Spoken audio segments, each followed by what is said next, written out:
খবর 24 সাথে আপনাকে স্বাগত। নতুন নতুন খবর জানার জন্য আমাদের চ্যানেলে চোখ রাখুন।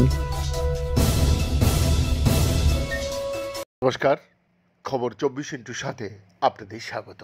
দর্শক, সিডনি বিশ্ববিদ্যালয়ের চার্লস পার্কিন্স সেন্টারের গবেষকরা সাথে অস্ট্রেলিয়ান গবেষকরা একটা যুগান্তকারী সিস্টেম তৈরি করেছেন, যা জৈবিক কৃত্রিম বুদ্ধিমত্তা হিসাবে বর্ণনা করা হয়েছে, যেটি স্তন্যপায়ী কোষের অভ্যন্তরে উন্নত বা সম্পূর্ণ নতুন কার্যকারিতা সহ অণুগুলি বিকাশ এবং পরিবর্জন করে তুলতে পারবে।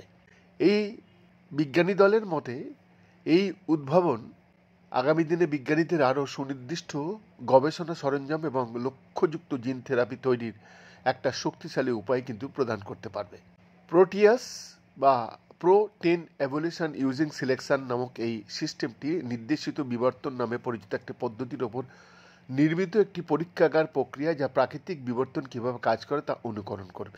দর্শক, প্রাকৃতিক বিবর্তনের বিপরীতে, যা বছরের পর বছর বা তার বেশি সময় নিতে পারে, যেখানে প্রোটিয়াস এই প্রক্রিয়াটিকে নাটকীয়ভাবে ত্বরান্বিত করবে এবং মাত্র কয়েক সপ্তাহের মধ্যে নতুন অণুগুলির বিকাশকে আরও শক্তিশালী করে তুলতে পারবে।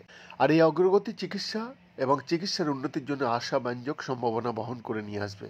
এর একটি উদাহরণ হলো ক্রিসপারের মতো জিন সম্পাদনা প্রযুক্তির কর্মক্ষমতা বৃদ্ধির জন্য প্রোটিয়াস ব্যবহার করা থেরাপিউটিক প্রয়োগে তাদের নির্ভুলতা এবং কার্যকারিতা বৃদ্ধি করা অনেক বেশি ত্বরান্বিত হতে পারবে। বৈদ্যনাথ দাসের রিপোর্ট, খবর 24 সাল।